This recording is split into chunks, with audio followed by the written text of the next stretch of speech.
Everyone, and thank you for joining.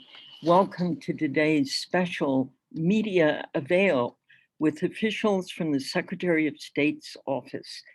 This is co-hosted by California Black Media and Ethnic Media Services. I'm Sandy Close, your moderator for today's conference, and Regina Brown Williams, Executive Director of California Black Media, will also be co-moderator, and we will be asking questions and reading your questions from the chat box. With less than a week to go before September 14th, gubernatorial recall election, many of our reporters and colleagues are still hearing questions from voters in our audiences. We did a very short survey of about a dozen media colleagues, and we have our own questions to ask to start this great opportunity with experts. Thank you to the Secretary of State's office for making Joe Kosurik available, as well as his colleague, Jenna Lean. And I hope you can both join us visually as well as with the audio. Joe, can you join us? Well, I'm wearing a ball cap, so, but I will gladly join. Okay, terrific. There you are. Joe, this is the first time we get to meet in person, almost virtually. Yeah, I hope. Thank you, it's a real pleasure. And Regina has joined us as well, and I know Jenna Lean is also on the call. So we're really ready to start. And before we go to the chat box as we wait for questions, I have a key question, and this is because I lose everything in sight. What happens if you lose your mail-in ballot? Is it too late to ask for a new mail-in ballot? And I know this is a very obvious question, but no such thing as a stupid question in journalism. Oh, I think it's a pretty basic question. A lot of people want to know that. My understanding, and I'll have asked Jana to correct me if I'm wrong, is that you can contact your elections official and ask for a new ballot. My understanding is they will. There's a specific code attached to your ballot. They will nullify that and issue you a new ballot. Also, I believe you can vote provisionally at the, or I think it's provisionally at the polling places or voting centers, and that will that vote counting will depend on verification that you haven't already voted. So unless anybody has a correction for me, that's the response. Well, I think that means I can breathe a sigh of relief. Actually, I did mail in my ballot Sunday, but it occurred to me that for many of us, and one of the questions from our media was, what do you do if you've lost your ballot? So thank you for addressing that. And a second one is, what if I realize I forgot to sign my mail-in ballot? Or what if I made a mistake? Can I ask to cancel my vote? That's from one of our Asian media colleagues. Well, ma'am, so if you make a mistake on your ballot, this is Janaline. If you make a mistake on your ballot and you'd like to have another one sent to you, you can do so. You can also bring your ballot in to any voting location on election day or early voting that starts this weekend in several counties and request a new ballot. So you can get a new ballot and vote that ballot. If for some reason you mailed in your vote by mail ballot and didn't sign the back of the envelope, county elections officials will actually contact you and ask you to make a correction or cure that ballot in order for it to be counted. So they'll notify you, hey, we got your vote by mail ballot, it wasn't counted. Can you please make sure to sign this document that we sent to you, or come into our office and make that signature so that they can count your ballot. Terrific. Regina, I know that there was some discussion that both Mr. Kosaruk and Ms. Lean may want to update us on information from the Secretary of State's office. Is there any information you want to give us before I go to the questions in the chat box? I think the only thing is I would definitely let your readers know that it's getting close to the wire, that we're now 7 days away from the election. If folks want to vote early, we suggest they do that now, either with mailing in your ballot or going to a early voting location.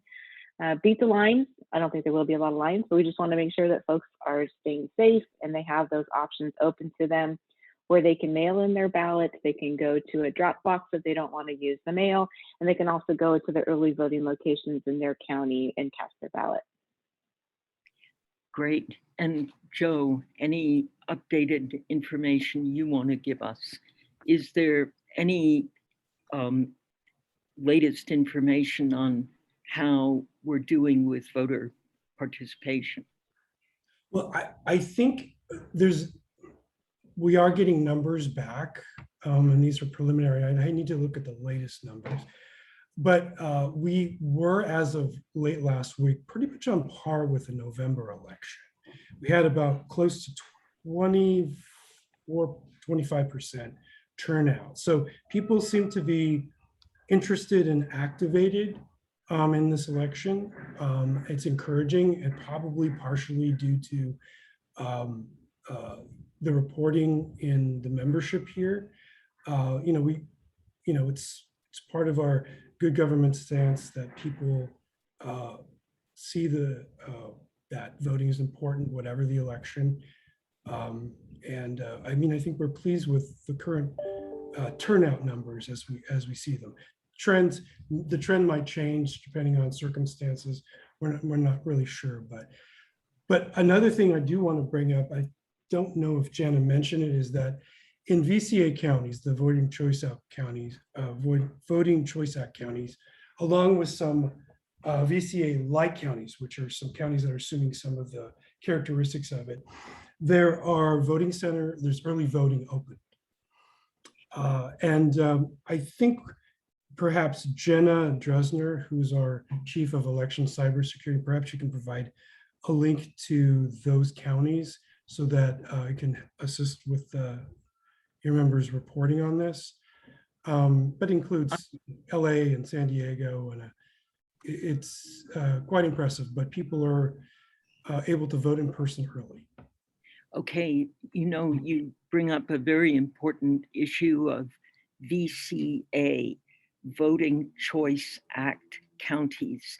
Could you just briefly describe to us what VCA counties, what that means, what that term actually means? I'm going to ask Jana to. Do you want me to do this one, Joe? Yeah, would you mind? Absolutely. Sure. So the Voters' Choice Act allowed counties to move towards a process in which they would open early. So they would open up for early voting for 10 days before the election. So they have vote centers. So instead of traditional polling locations, there are bigger vote centers within each county.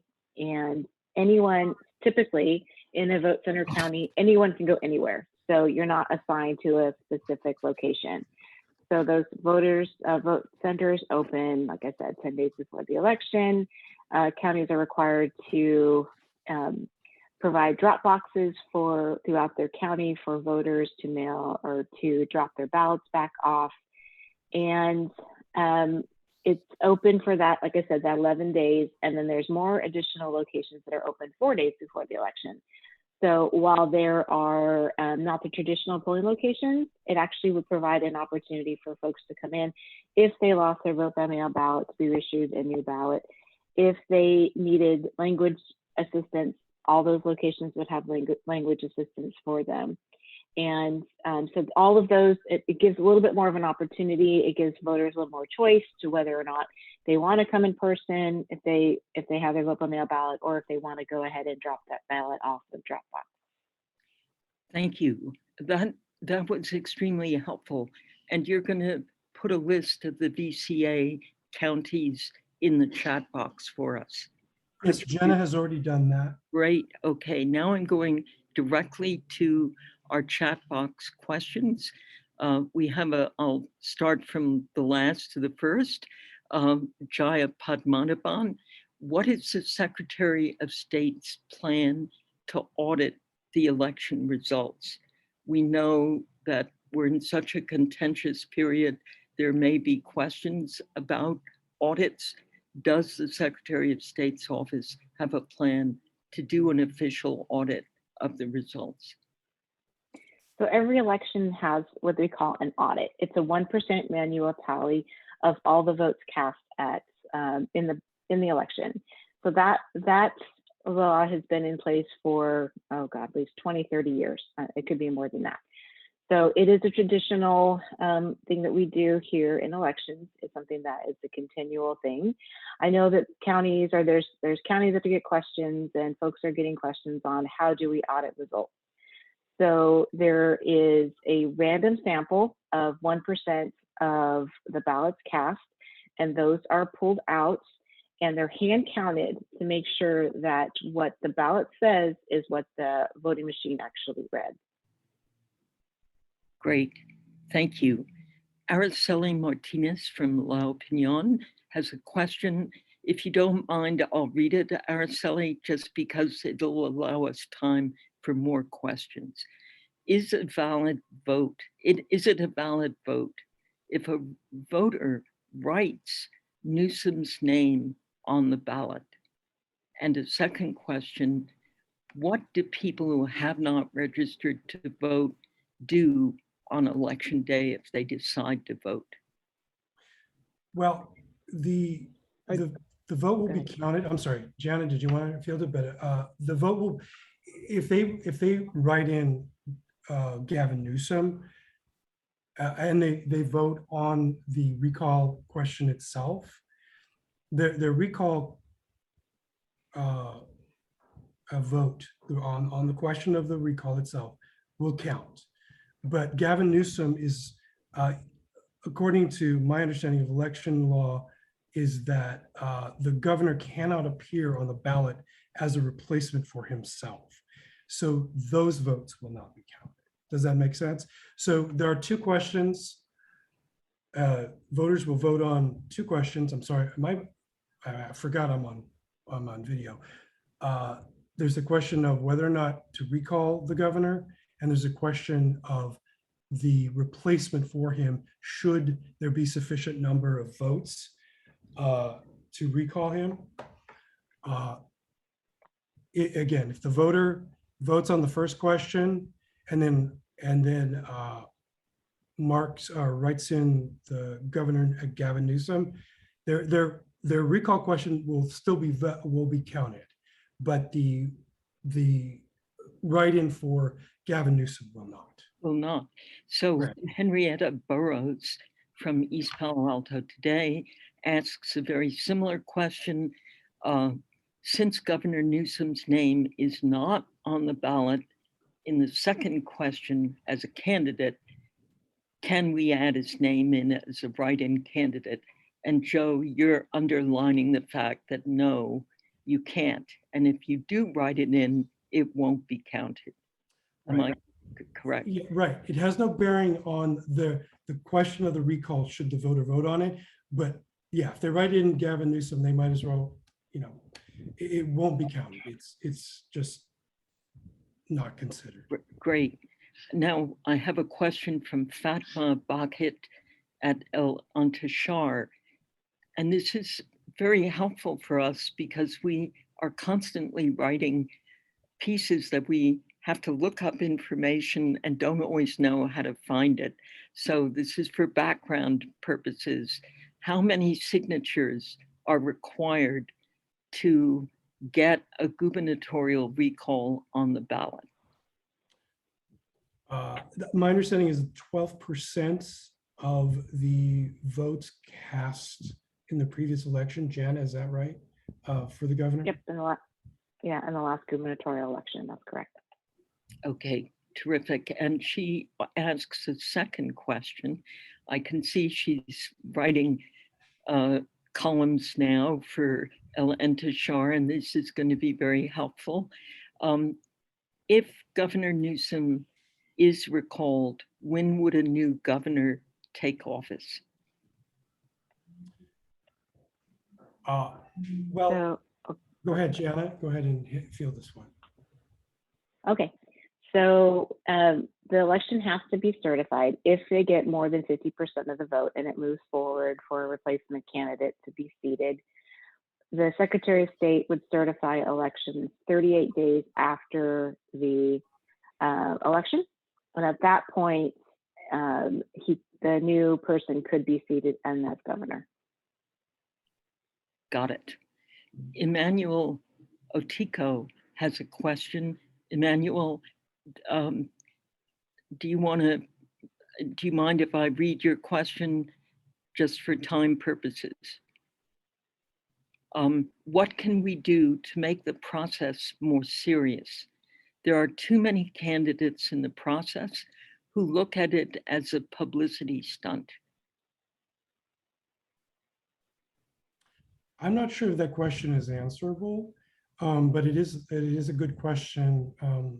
I think ultimately for the legislature, I mean, if voters and the public thinks that needs to be changed because it's not taken seriously, I believe in the end it's going to be a question that the legislature has to address. It also could be something that voters address, depending on where in the law it is. Jana, is that about right? That's correct. Absent any change by the legislature or any kind of constitutional amendment that would be done through the initiative process, that's correct. Great. Manny, I read your paper every week. I'm so pleased to get it. It's the Inland Valley News. Joe B has a question. What is the latest estimate on how much the recall election is costing California taxpayers? I am not sure, but I think the number that has been out there is 276 million. Does anybody have a correction on that? So that is the latest estimate I have seen. So that's helpful. All of this is saving us time and sharpening our pens. Sunita Sarabji from India West has a question. How do we know that we're dropping off our ballot at a legitimate drop box? In other words, is a general, I dropped my mail-in ballot in the mailbox outside my office. There was nothing that said, you know, this is for mail-in ballots. I'm just assuming it's the correct one. But I think, Sunita, you're talking about drop boxes. Are there, do you want to,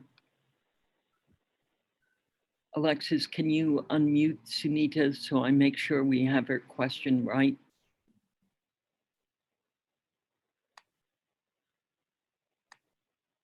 So, hi. There have been a number of concerns about ballot harvesting, and as we saw in the last election, there were Republican drop boxes that were placed, and I'm wondering if there are similar concerns this time around, and how we know that we have placed our ballots in, a drop box that will not favor one candidate over another. Well, the Dropbox will have, it's an official Dropbox by the county. There's also, you can also find out where official Dropboxes are on the Secretary of State's webpage and on the county elections pages. And there's a list of them that would be in the county sample ballot. We also have information on the Secretary of State's webpage at My Voter Status. You can look that up and look yourself and see where the official drop boxes are in your county. And there's also a early voting and drop box location. We have a whole website on the Secretary of State's webpage, and you can look it up via region, via county, via zip code. Thank you. Great, thank you. We have a question. We have many questions, and I'm trying to make sure we have as diverse a selection as possible. A second question from Jaya Padmanabhan. When will the election results be announced? That is a question all of us, I think, would definitely want to know the answer to. Well, on election night, it's a semi-official canvass, so that means we do not have official, complete election results. I know folks want to know on the night of the election who quote unquote won or did not win. So there is a 30-day canvass, and it's a counting of all of the ballots that is done by county elections officials. So counties have 30 days to certify the election. And then after that, we have until 38 days before the election is completely certified. So we'll know at the 38th day after the election, the final official results. Great. Nora Estrada from Kiosco asks, where do we go to report anomalies? And by that, I believe she means possible abuses. You can call our voter hotline. We have a voter assistance hotline and report any that you think is suspicious behavior or any questions that you have for the Secretary of State's office. We have staff that will be working through on the day before and the day of the election from 7 a.m. to 8 p.m. We also have a voter assistance hotline where you can leave a message if it's after hours, and we answer those calls live throughout every single day. And it's when it's a business day. So if you have any questions, please go ahead and call our voter assistance hotline. Great, thank you.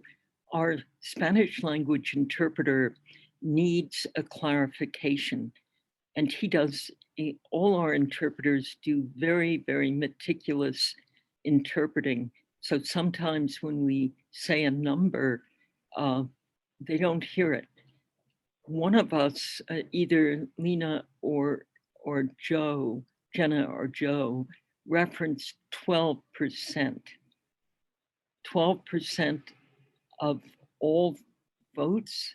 He's not sure what the 12% refers to. I believe it's 12% of the voting turnout for the previous election that would then qualify a recall initiative. Can you just repeat that for him?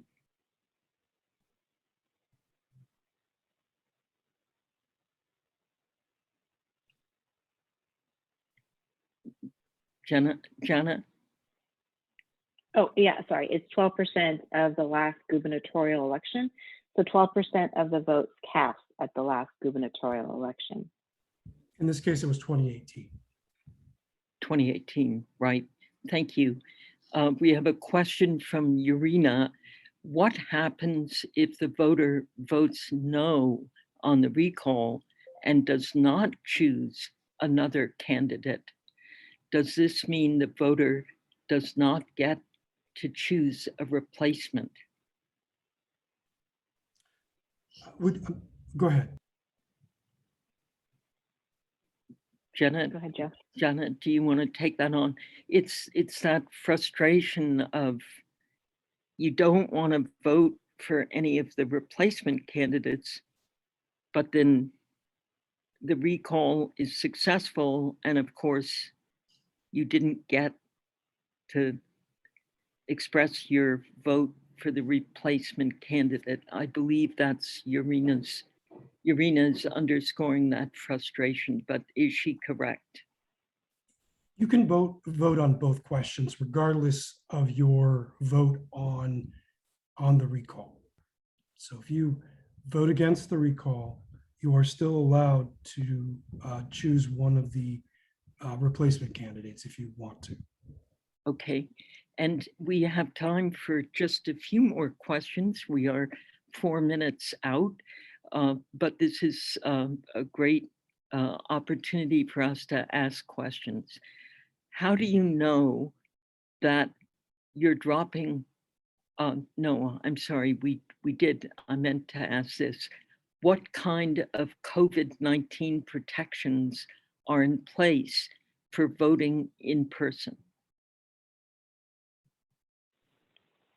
There are different local county ordinances on vote by mail and voting in person. So I would talk to your county elections office. We have asked counties to make sure that all voters are provided the opportunity to vote at vote centers, but that their votes, their workers and also voters are protected, and making sure that they have the adequate PPE available for folks. So if folks choose to get a mask, they can ask for a mask. There's cleaning protocols, there's social distancing in several counties. So it is based on the local health officials. Thank you. Sandy, I just wanted to point out, Jenna is doing a lot of good work in the chat to follow up with I links noticed that. and additional information. So I would encourage folks to look there as well. To look there, absolutely. Angelina Wong asked whether she had permission to record the meeting. And Angelina, I'm so sorry, I didn't see that question earlier, but yes, of course. And we will send a recording of today's briefing to everybody on the call. We have time for 1 or 2 more questions. I'd like to ask Regina, my co-host, what is the question you are most anxious to ask that you haven't had a chance to ask?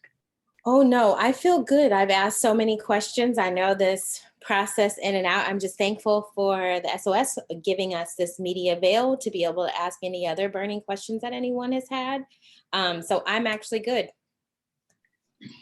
So you have no last question. Okay, I'm going to just check at the end of the chat for additional questions. And VJ asks, in other words, you are saying that even if you have voted no for the recall, your selection of an alternative candidate does not invalidate your vote. In other words, if you don't vote in the second question, your vote remains valid for the first. Exactly. Yes, okay. And Jenna said that's correct, okay. Last question from Jaya. If a voter needs help on voting day, will there be resources at voting centers? Yes. There will be. And Absolutely. And that's true because I learned now what VCA means, the Voting Choice Act counties. And those resources will be available depending on whether you're a VCA county up to 10 days. In other words, you could get those resources now if you went to your voter registrar's office. Or just a last thought on the VCA counties and that question of resources. Jana, could you just help us one last time? Resources will be available. So resources will be available at all vote centers and all early voting locations and at county offices. And also on election day for traditional voting locations, some polling places, they will also have resources available for assistance for voters who need any assistance, either in language or accessibility. There's also available for folks, we have a translation or an interpreter service where if there is not a language spoken at that vote center by one of the workers, they have an ability to call in to an interpreter services. This is something that the Secretary of State provides, so that there could be a three-way call so that we can make sure to help the voter if needed. Great. Well, thank you very, very much, Joe and Jenna, Secretary of State Office. That's Joe. I want to make sure our media have your correct last name, Kocurek, K-O-C-U-R-E-K, and Jenna Lean, L-E-A-N, from the Secretary of State's Office. Regina, thank you for helping arrange and facilitate this media avail, and above all, the 65 media who've joined this call. Thank you so much for your participation. This media avail is now closed. Thank you so much.